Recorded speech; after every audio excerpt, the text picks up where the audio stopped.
Thousands of people lined the streets of a small town in New Zealand to bid a final farewell to All Blacks legend Sir Colin Meads. New Zealand Prime Minister Bill English joined high-profile rugby players, family, and fans for the funeral in Meads' tiny hometown of Tekiti. Tekiti, with a population of less than 5,000, saw its population increase by almost half as crowds paid tribute to Meads, who played 55 tests among 133 matches for the All Blacks between 1957 and 1971. The church was packed with mourners and a marquee had been erected to accommodate crowds who watched the service on large screens.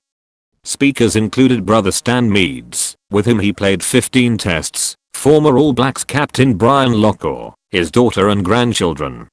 Meads, known by the nickname Pine Tree, died on August 20th, aged 81. He was voted New Zealand's rugby player of the 20th century. Lockyer, who shared the honour with Meads of being knighted for services to rugby, said, "We trusted each other and respected each other. No one ever beat Pine Tree over 80 minutes. Pine Tree always won the battle," Lockyer said. There was no prize for second as far as he was concerned. Lockyer said Meads had skills which were ahead of his time and would likely have made him a star in the modern game. But he was a man of his time.